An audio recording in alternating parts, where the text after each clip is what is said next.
All right, we are ready.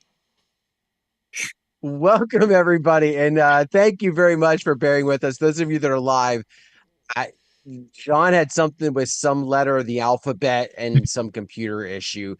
Cubbie and I went, we're just gonna hang out and talk. So anyway, but those of you that are watching this recording have no idea we were even late. So it's tomato tomato in that aspect. But thank you very much for joining us on this wonderful Monday night. We are so glad that you were able to take time. That you have all 10 figures. You can type in the chat box. We would appreciate that. And if you've only got your two thumbs, that works as just as well. But make sure you're leaving those chat things. And if you got some questions to throw in tonight, we want to hear them because we got some good ones, but I'm sure yours are better. Just saying. Probably. For And certainly their answers would be better. it's the first time in a long time we got the band back together. Well, Yeah. it's been, you've been traveling, and there's this, there's that, summer, wind, rain, durations, Earth. or whatever it is. That's you got it. Hey, we got 21st some of folks in the September. chat room. I see John, Robin, and Day is with us, and I thought there was a couple more I saw earlier on Facebook. DJK. Yeah. Thank you guys for being with us tonight. So, gentlemen, we've got a few questions that we're going to dig into. Did you bring your answering mug? Yes. Nice. He does. He's got it. He's ready to go. He's ready to go. Oh, hey, I gotta get that little break thingy loaded up in here too. There we go. The Oh transition. yeah, because we got to put the spots in between. Because when Cubbie and I did it, we just went, okay, wait, Hold the breath. and now here we go. And there it goes. And it actually worked pretty well. Oh, that's good. I'm glad. It worked well. So let's jump into our first question tonight. Let's put the break in here.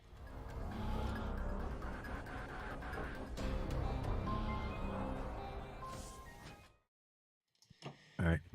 Question number 1 tonight, gentlemen, is how do you bring the energy at a wedding event where you've had kind of this long, kind of drawn out cocktail and dinner time, especially say if the venue wasn't able to turn the floor over right away, so that people are just, you can feel no matter what you've done, the energy is just kind of tanked.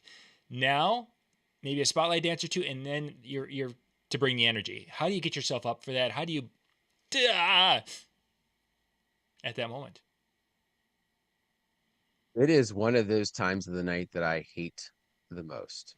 Like it's just that waiting period because I always want to go, I need to do something. I need to get them moving something. And one of the things that you talk about them flipping over the floor, my biggest push is my couples decide that they need to talk to every table for 35 minutes.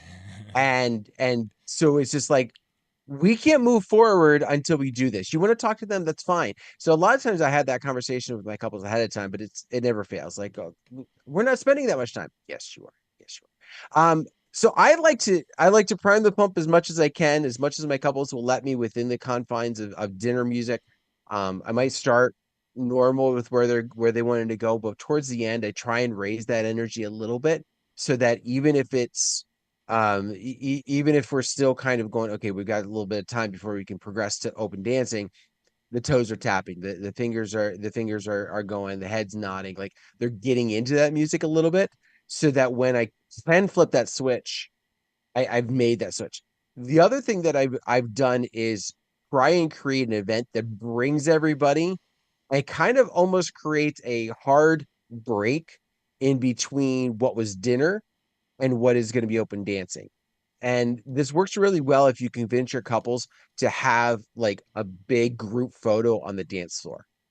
And use that as kind of like, all right, we're going to bring everybody out. And you are able to have some energy with it because you're pulling them to come to the floor, not for anything other than to smile pretty for Bobby and Susie, Mm-hmm. but to make them be able to have that.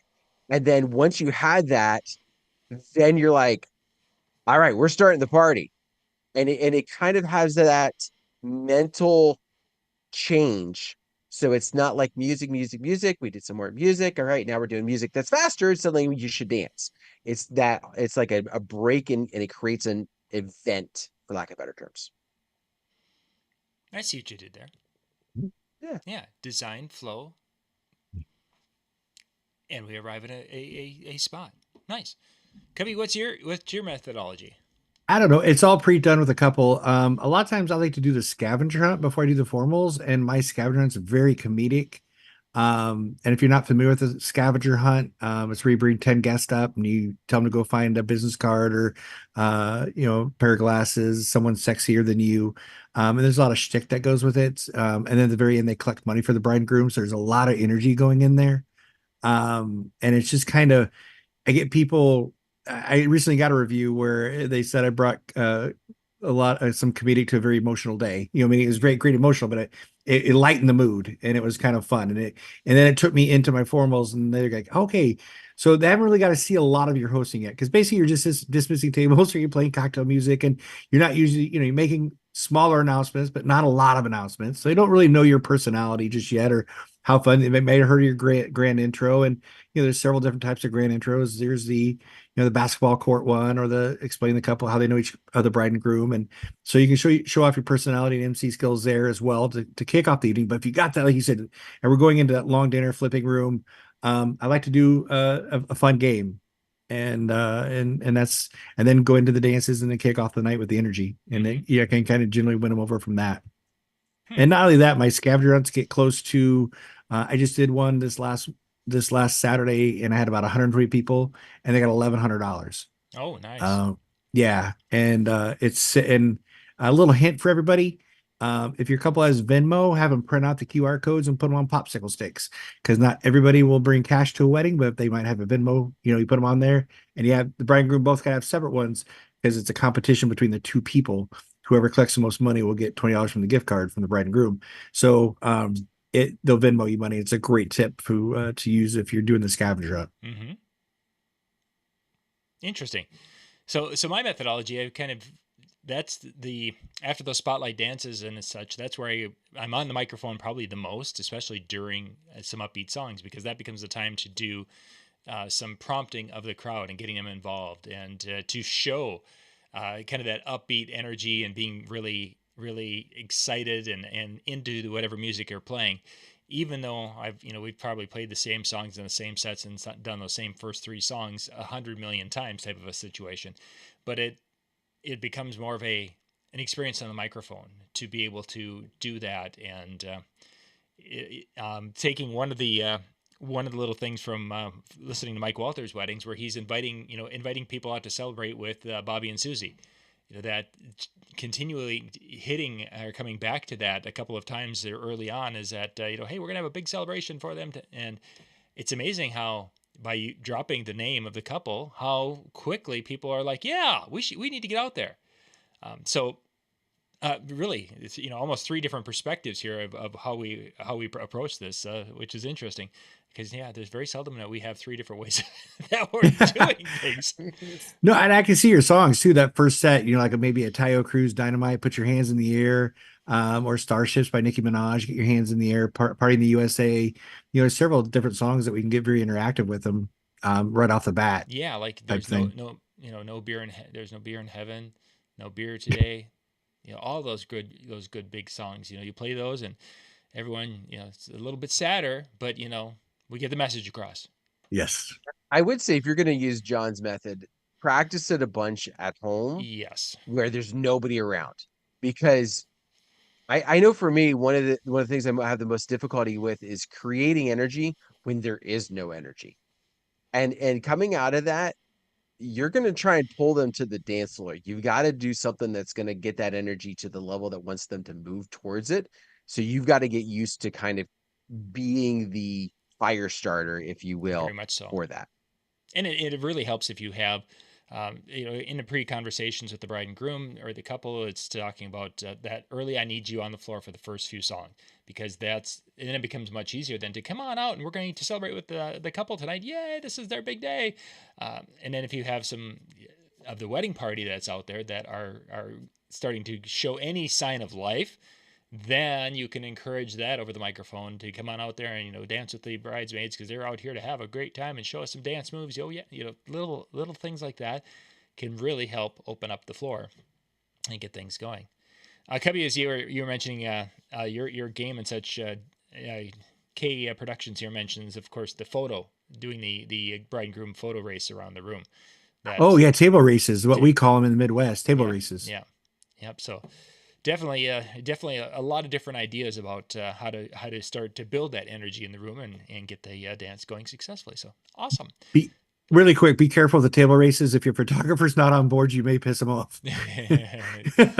You know what I'm saying? Like if you got a lazy photographer that does not want to chase him around, um, just make sure you consult. And it's not something you're gonna do off the cuff. Yeah, that would be, yeah, you can't, yeah, you've got to make sure you're having communication for sure. But okay, let's jump to our next question.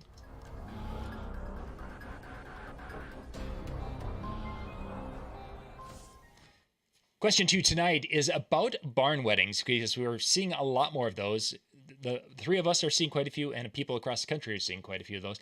But the question was involving if a person's starting to bring back the foggers and hazers, because I have not run into a barn yet that had any kind of smoke detection devices like that would make it so you can use those.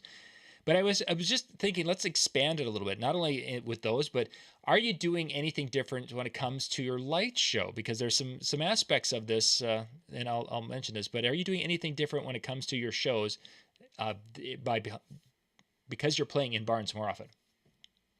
Kevin, you I'll got to go kick first. this. Yeah, and that's great because I got a simple answer to that. I don't even own any hazers or foggers. Um, it for me, it went out in the 90s with the bubble machines, and I just never reinvested in them. So no, I don't even own them. So I'm out.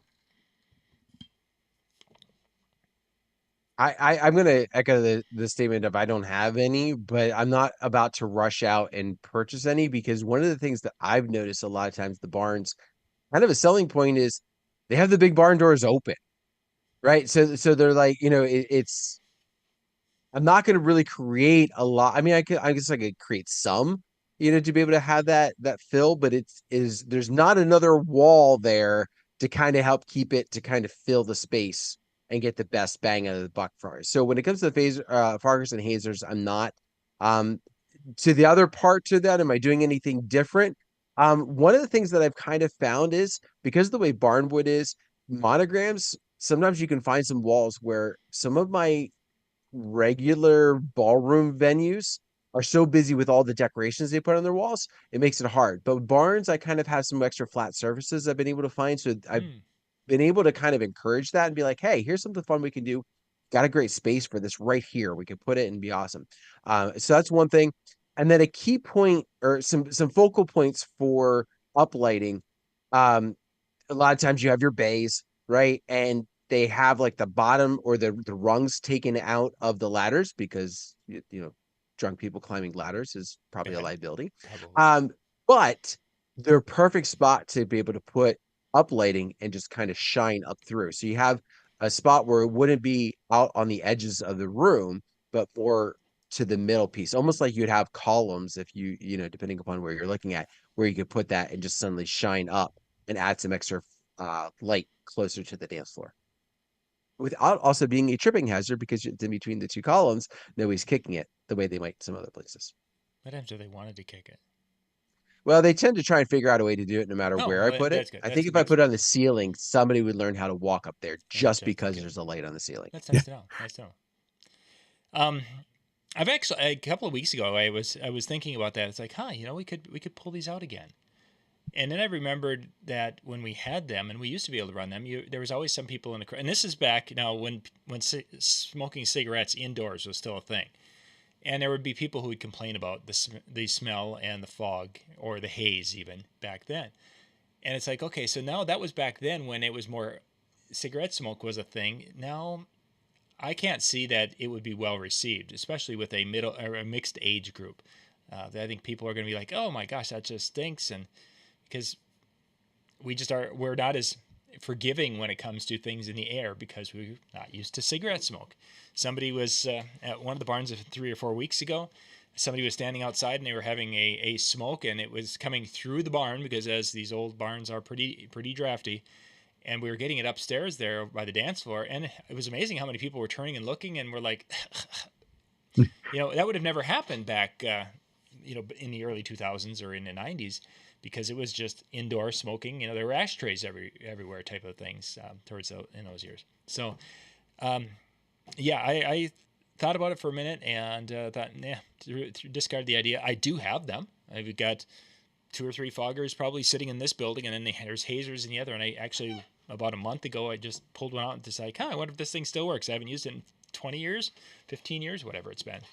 And plugged it in, this old American DJ thing, starts rumbling away, and then there's haze coming out. It's like, it still works. I'll be darned. What was it doing? It was, yeah, just making haze. Actually, it's more of a compressor sound, so it sounds like a little compressor you'd use to inflate the tires of your car or something. As far as light shows, yes, I have changed my light shows. When I'm in a nicer venue, I've been using, because we've got them custom programmed, we've been using some of the beam type lighting, moving heads, where they can do gobos and different things. When we move those into barns, and our barns are typically, we're up in a hayloft area, and it's all dark wood color. The walls are. So gobo type lighting effects they just get lost. Uplights in those situations can get lost. So what we've changed is we've gone to the featured light in that show is a mirror ball, a huge mirror ball, and we've gone to washes. We've got washes mainly, and then we have a couple of moving head fixtures that are just really bright spot or wash. They've got the zoom capability, but they're really bright, and we can make that work the ceiling, and you'll have a nice effect from that. But some of the traditional lights that I would use in a regular venue just don't work in a barn because of the darkness. So we've gotten away from those, and we've had some really good with the changing of light show for the barns. People have really loved it, and that crazy old mirror ball, people are like, I love the disco ball. I mean, it's a pain in the butt to set up. We've got this I don't know, I think it's a 30-inch, but it's at least a 24-inch. It's a huge thing. It took a long time to find it, but it is a neat classic effect that it's very nostalgic. Very much so, just like we are. Yes. Yes. Okay, let's jump to our next question here, guys.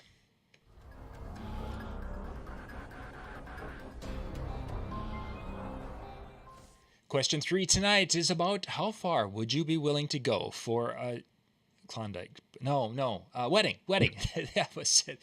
I like that first question a little bit better. As hot as it's been lately. Yeah, exactly. It'd probably be Yes. much better, actually. Now I'm thinking ice cream would be good. Anyway, distance travel. This is something that a lot of us, depending upon where you're at, it can be, 5 miles is a trip for you. Some people, it's several hours. Now let's just look at, in a vehicle, us hauling our own system and performing for not a friend or someone I know, so a customer, just a customer that has called you up and said, hey, I really think we're connecting well. I want to hire you. How far would you be willing to travel under that kind of a guise for an event? And Dan, I think you're starting this one. So under those conditions, about an hour and 10. Okay. That's about my extent. Okay. Cubbie? I am a gig pig, and Nice. I will go anywhere they pay for me to go. I've done San Diego. I just got a lead in for Lincoln, Nebraska, which is like 4 hours away. I've done Kansas City, Chicago, Minneapolis, a lot of like Decorah, Iowa, which is like 3.5 hours. I do some corporate events for America's Top Workplaces. This year I've been to Milwaukee, Oklahoma, Green Bay.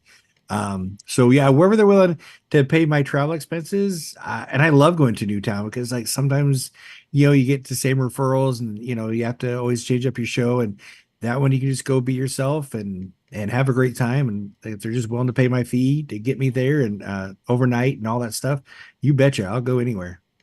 You are a gig pig, aren't you? Yeah, I am. I had another word, but I thought this is a PG show. Yeah, so there you go. it. So at one time the travel wasn't a big deal, and I would be, 3-4 hours wasn't super common, but it would be a few times during the year. There would be that 3 to 4 hour travel one way. In our case, because we're in rural Minnesota, that puts us out at 125 to 150 miles, maybe one way. As time has gone on, yes, we've had 2 weddings so far this summer where we have traveled 100 miles one way. I don't like to do that anymore. It's just getting home at 3 o'clock. It just does not excite me. So unless I know, in those cases, I knew the people. I've done multiple weddings for them, so I felt a little obligation to be the one to go to travel and do that. But if it's someone that I'm just meeting with, about an hour is kind of my max of where I'll go now. And it has nothing to do with, like Bill Herman's video where he's driving to go meet these people and talking about, to help plan and such. Most of the time we're doing everything via Zoom anyway when it comes to planning. So that's really not a factor in it. It's just that 3-hour trip in the morning. So to give you an idea for those of you who aren't in the Midwest of how this would pan out.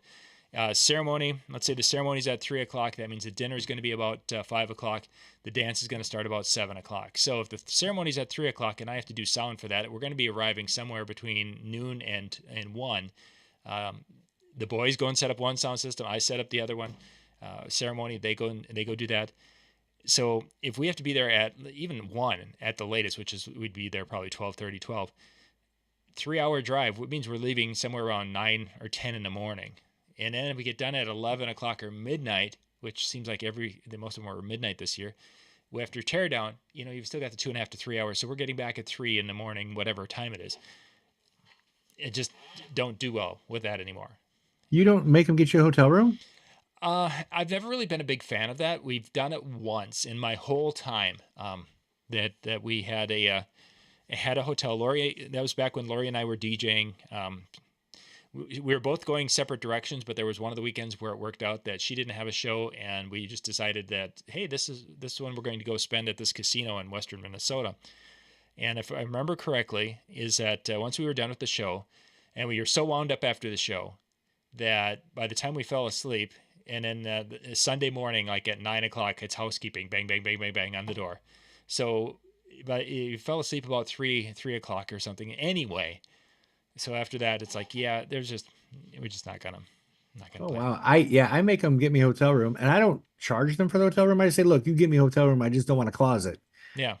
I do know some local DJs that will charge them for the hotel room and then not stay there and keep the money. And to me, that is just wrong, right? Thank you, Dan. Yeah. I'm like, that's just wrong. Yeah. So I'm like, look, give me a hotel room, and if it's a real early one like you talked about, then I need to be there on Friday night, just make sure.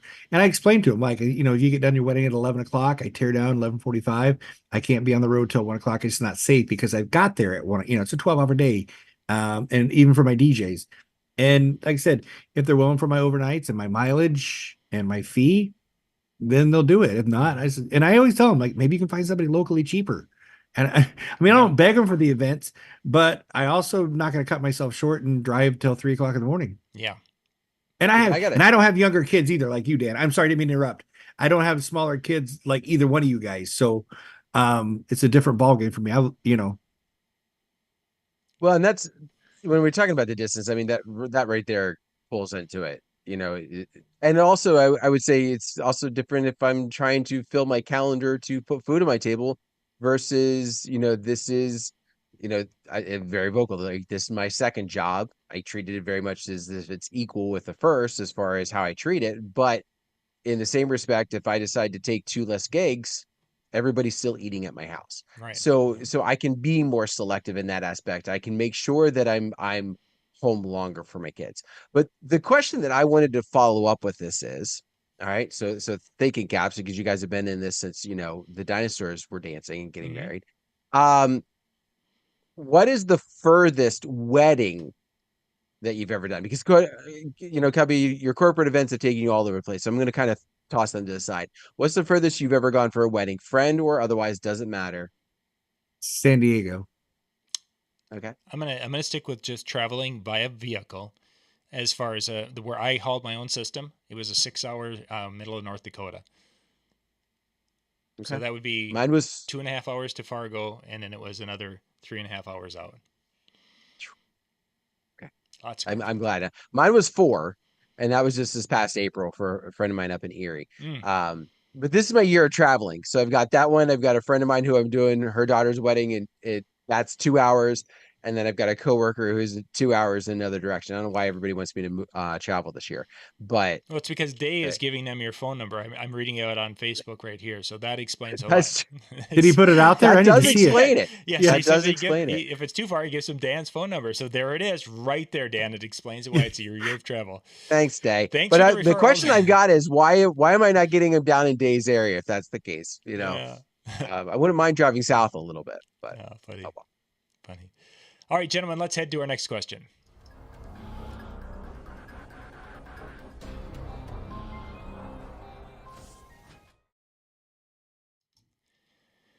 So one of the big questions that people ask, especially as they're just starting, they're like, we get tired of playing the same songs every week. You know, we're always playing this song, and they would ask on one of the chat boards about mixing it up. Is there songs you drop in? How do you handle that? And I wanted to kind of get your guys' opinion on it, that when we're doing weddings, week in, week out, there's a lot of similarities from one week to the next. How do you worry about keeping your show fresh? Do you worry about changing your music up? And let's kind of talk our way around with this one a little bit. Dan, I think you're going to actually start us out with this one, or did you Okay. do the last one? I don't know. I'll go Yeah, first. go ahead. Go ahead. So this is something that we recently talked about when Mike Walter was on the show. This is a topic that came up because we were talking to him about it, recording and posting his stuff on Mixcloud. And that has caused me to try and stay a little bit more fresh as far as my mixes are concerned. I might still play some of the same songs, but I'm not going to try and consistently follow up the same two songs together or the same set of songs together, even if they might make a great wordplay or make a great scene, together. I kind of try and change it up every so often because I know if I'm going to post it and my clients could find that or potential clients could find that, I don't want them hearing the exact same mix week after week after week after week. However they may decide to listen to. So I will mix them up from that standpoint and just being cognizant of the fact that I'm recording this. I want to make it different. If I'm not recording, I really don't worry about it as much because with the exception of maybe a photographer or my venue, they're not hearing the same thing that I did 4 weeks ago, Sure. 2 months ago. So I'm not making the exact same set list, but if a couple of my more usual mixes makes their way in, nobody's any the wiser. Cubbie? Kevin? I'm a big fan of Mike Walter as well, but and I think we all learned from a guy by the name of Dave Lander, who is amazing, and he'll tell you to take those chances. And when you're doing your music programming, look at the age of the bride or the couple, see what year they graduated, then go to Billboard and see what kind of major hits there are, and then a couple classics when they were middle school. And I will try to pull out 3 to 5 songs that I don't play every week. And if those songs hit, I'll put them in a rotation or something. Something that's been hitting lately for me is the next episode. I don't know why, by Dr. Dre and Snoop Dogg, da da da da da, and then you just go crazy, right? And then I mix out of it, it's a short edit. I play about a minute and a half or DMX, lose, So there's some songs, like I said, I just like to try to drop newer songs and as those songs I know I'm going to try to drop earlier, I will try to find an exit point if they don't work. I'll learn the song, find out what course I'm coming out of, if it's not working, so I can get out of it quickly. So if you are going to take chances or roll the dice on new songs, practice with those songs. Find an exit point if it's not working, so that you're not crashing, like a hard mix out of it, where it's a train wreck. And then pull something out of your pocket, like a High School Musical. Oh my God, I did a High School Musical song. Just it's crazy, right? But that's when they were watching when they were in high school, and it was just a huge sing along. So it's fun to find those songs and that High School Music worked 1 week, but 3 weeks later it didn't. So I rolled out of it. So it is fun to see if it works and dust some things off that you haven't played in a while. You're like, man, I haven't played that in a while. I'm gonna drop this. And Dan, I mean, you had this conversation a couple weeks ago, how we felt, and John, you were there. Mr. Brightside just not hitting anymore because they hear it at every wedding. So some of those songs that they hear at every weddings, if you want to be different, you've got to play different. And you just can't show up on Saturday ready to go. You've got to prep on Thursday, Friday, whatever days you do prep on, and take an hour and a half to prep some songs and get ready. And recently with the weddings that we've been doing, the songs that have been going over, because we kind of keep a little bit of a track of what's doing well, what's kind of was less than the results we were hoping for, is some of the classic type songs that we all would refer to as bangers have been the ones that have gone over the best. You've tried some different things and kind of gone some directions to test a little bit, but it was going back to Uptown Funk still goes, and people love it. And there was, with the Cupid Shuffle, it was still filled the floor, and it did its thing. There's so many of these songs that work really well week after week. And as somebody mentioned in the chat room there, that you're not the same guest week after week, so they're not seeing your same show. Obviously, Mixcloud could play a small factor, maybe some people seeing some repetition. I think it's really becomes a case of, and we've talked about this before, is that there are people in that audience who are going to go to one wedding for the year, and they're going to want to do the Cupid Shuffle. They're going to want to do, and I couldn't believe this, Michael dropped YMCA 3 times in the last three weddings, and each time they went absolutely bonkers for it. I kind of drifted away from playing YMCA because of, just, it's like, oh, I can't continue. 70s. Yeah. Yeah. It's just, it went really well. I mean, he's been adding a little bit more of some additional songs that I don't typically play, especially as the night progresses, because I kind of give him a little bit more free reign to run with what he's feeling. And there's times where he's playing the traditional, and the crowd's responding really well. And then there's times where he takes a flyer, and it's like, wow, I haven't played that in a long time, and it worked really, really well. So I guess the point, I guess, from my perspective, again, talking to Michael with that, is that when early in the night, people are expecting an experience. In some cases, they're looking for some of those favorite songs that they can dance to and play and have a good time with. And if that means that we're playing the same, in that first hour, there's playing 10 songs that were the same that we played last week, maybe shuffling them up a little bit, but we're playing some of these big hits that people want to experience at a wedding, and maybe the only wedding they're going to hit this year.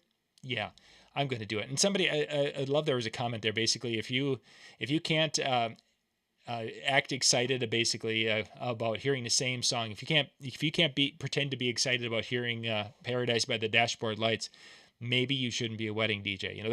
That mentality is that yeah, we've heard that song a lot of times. We've got to be hyped to play it. We've got to be excited and bouncing a little bit, and woo, as we go. If you going back to Mike Walter, he talks about that song. That's one of them he's not a big fan of, but if you listen to it, when he hits it, he's got a routine that he does with it, and he works the song and works the crowd, and it is a great tool for his performances. I think this is something you hit on something that earlier you mentioned. For some of these couples, they only go to one wedding a year, and so when they go, they want to hear that one song. It might be worth it, as you get to your event and you're completely set up, taking 5 minutes and going over and looking at the seating chart and seeing how many married couples you have that are there and how many singles. Because if you've got a fair number of singles, and they're there with a date, right? But Yep. you don't have Mr. and Mrs. Jones or whatever.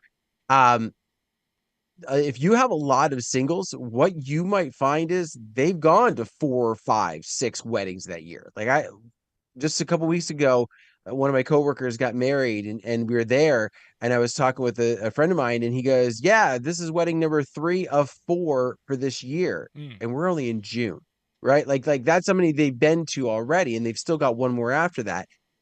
So I think if you recognize that there's a lot of singles, I'm not saying you have to suddenly go, okay, I'm going to go and write, left field for everything else and really throw them for a loop, but it might be worth recognizing that too much of the same old is not going to work with this couple or with this crew, because they've been to X amount of weddings this year, let alone over the past however many years. Where if you have a bunch of married couples, and that's a great point, Dan, because this past weekend we had a lot of married couples Saturday night, and that was the most slow dances that every 25 minutes there was another slow dance, another slow dance, and boy, 4 weeks ago we did one slow dance. After the first dance, we did one. Nothing the rest of the night. And for something that's involved with my, what I do, that's unheard of. It's like generally at least once an hour. Nope, it didn't happen, because we had mainly younger single people, and they were out dancing and having a good time. And it's like, okay, we could do a slow dance, but the parents of the groom and the parents of the bride, I'm not seeing any other real, married couples. There's a few dating, but there were like just a spots here and there. So yeah, good idea I, there. There, you kind of pay attention yeah. to that. I think it's situational too, and I think as a job we got to have fun as well, and that's why. And then we play the classics, and I do play the classics. I really do. I just don't like to do them in the same order because that's like working at Subway playing the. That's got to be boring. You know what I'm saying? So I like to change it. I think I said the reason I like to change, 3 to 5 songs different a night, and just so it's not so boring for me. Hmm. Like you said, Uptown Funk, man, I could sing that backwards in my head. Um, and I know Little Boo thing goes right into it. There's a lot of songs that that you can drop. I don't know. Like I said, my thing is just have fun at your wedding and try not to do the same thing every time. Change up your mix. Same with the classics, but change up your mix. Yes. Okay, let's do one last one, guys, here, and we'll be wrapping up for tonight. Here we go.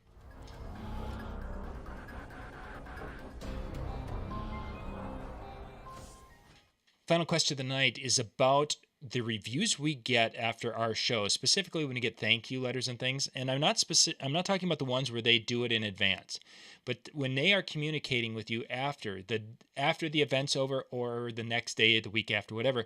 What are they talking about? What part of your service are they talking about? And this is really specifically where I'm looking for one area that many people, DJs, put way too much importance on, and I don't think we're going to hear any of us talk about that, which I think you guys have, you kind of know where I'm headed here. But Cubbie, start us off. When you are getting feedback, or as far as when they're saying, "Hey, Cubbie, we just absolutely loved," blah, what is the blah? What are they talking about? And if it's Uh, your dance that you do, try to keep it clean. he ate all the cupcakes. No, I would. A lot of them are personality, hosting, and keeping the dance floor full. I'm sorry, it's three things, but it's literally, No, that's you good. know, yeah, organization, emceeing, and keeping the dance floor full with that in using all that together. Mm-hmm. Dan? He made us dance more than anybody else in the history of music. Now, but it's funny you mentioned waiting until after the event. A lot of times, even my cards that I get the day of, as well as the ones after, mention the planning process and walking their hand through it Okay, and that would be so that definitely they legit did not because, have to worry about it. yeah. Um, one of the things I used to kind of pride myself in, my goal was that my couples were the guests at their own reception. We've done all the planning ahead of time. We talked about all the ins and outs. So when they got to that day, they got to be the guests of honor. They didn't have to work and think about things for what they were doing. They could just have a great time and celebrate themselves. Mm-hmm. And so that planning process leading into just a carefree, for lack of better terms, night, easy to work with. Yeah, and that would be one of the few times because they've done that and experienced that, and we've all gotten the cards, the little thank you cards that the coordinator hands to us that said, thank you for making our night unforgettable. It's like, you had no idea. This was written 3 days ago. You have no idea if I was going to make it unforgettable or how I was going to make it unforgettable. I could have made it unforgettable for any number of bad ways too. Um, the big ones that I see is people talking about how many people liked me as far as that boy, they really liked you. They enjoyed talking and such, and then the way that it made it such a fun event. Those are the two things I hear the most, is that people really liked you and you made it such a fun event and a fun day. It's not talking about gear. It's not really talking overly in abundance about music in my situation, because they're talking, and Dan's, they're talking about his ability to create and be that way, and Cubbie with the ability to use his personality and how they appreciate that. Yes, the music is important, and yes, the gear is important. Don't get me wrong here, but sometimes some of the things that people that stick out in their mind are beyond the gear and beyond even our music, that they literally remembered, why did the one family want me to come back? Because they liked me. They like to do business with people they liked, and it wasn't because I was the greatest DJ in the world, which, like, maybe in there they've seen I am. That wasn't the point. They enjoyed, they liked working with me, and they enjoyed what I could help them create for a fun night. So I think, and not to downplay your comment about the gear and everything else. Like what I found is that stuff doesn't make its way into my reviews, mm-hmm. but I will get guests who will come up and make a comment. Or the one thing I love about my booths that I've had, they'll take a picture of it. Like it, and a part of it's because there's a picture of the bride and groom, the Yep. couple on the front of it. So there's a reason why they're taking a picture of it. It's not just, oh my gosh, it's DJ gear. Let's take a picture. Um, they're taking a picture of the couple, but it's still kind of one of those pieces where the comments I will get are verbal comments. The stuff that I will get in the review is all about how the couple felt. And so the two are kind of very different directions, I think, is as far as also, I don't want to say fleeting, but more temporary versus long term. The couples are going to be long term because that's how it made them feel. Mm-hmm. But the looks are going to be the things that catch people's attention and give you that short, quick, hey, that looks really cool. That, Mm-hmm. or that sounded really nice. Like, And I think it really that helps that professional look. It doesn't look like something where okay, so now all of a sudden I've got to work. I got it. My first thing the hill I have to climb is, okay, I'm running a poor gear. It looks kind of chintzy. So now I have to win people over and show them that no, my gear isn't cheap and it isn't crap. It's actually functional.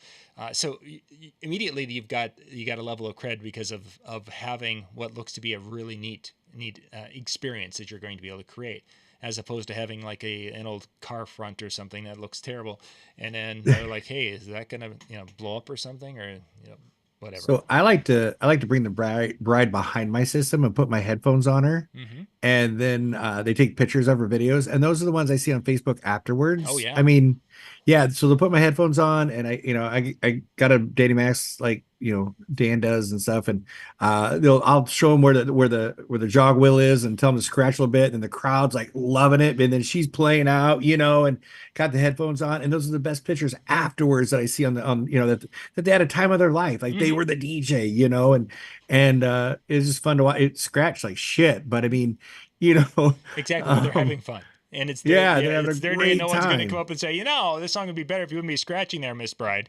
Quit it. Yeah, Yeah, no, that's never going to happen. but those are the hey, can you memories, like I play Huey said. Lewis in the News? See, now that would have been like taking the party up a notch or two, 2 notches up. We upside down again. But I'll make sure my water bottle's not in my cup holder. I mean, like Yeah, my notes are not on my thing yeah, right you here. make sure So I everything really looks clean really up my good. booth. But I mean, that is not dirty, but I'm saying, but I have Yep, where my clipboard is, and I have a cup holder, and I just make sure everything's out of the way. make But sure to sitting behind it you're not is wearing some your of the best pictures I see on Facebook. make sure your boxer shorts are not, you can put your pants back Yeah, on. yeah. That's why the booth is extra tall, so I don't have to wear those pants. Pants off He's dancing. got the one with just the two columns up. People can see his legs. Well, I do have the 2-column one. Yeah. yeah, that is true. He did get that one. All right, gentlemen. Up next, DJNTV.com/chill in the chill room tonight. It will be the crew, John, Eric, and there's a whole crew that comes in there that will be in there. So you guys can go hang out in there. They record a little topic of discussion for the night, and that'll happen at 10 o'clock Eastern here in just a few minutes. And then they'll be hanging out and talking in the hallway, kind of in the Zoom room. So DJNTV.com/chill.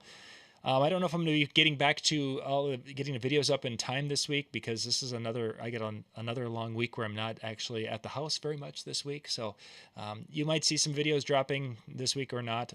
I might just be dropping Cubbie's videos from the Marquee show this week, because most of those are already edited and ready to go. So yeah, that'll be this week, and then next week will be more of a regular work week for me. So yay. Other than that, I think that is it. Anything else exciting, guys, or are we wrapped up? No, thanks for There's tuning lots in. of things that are exciting, but I think we're just about at It's time. not us three. Yeah. Yeah. Send them to the next one. All right. Take us home, Dan.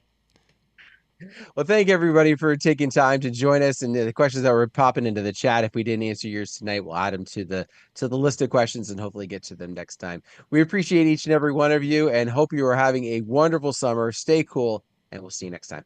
Bye, everybody.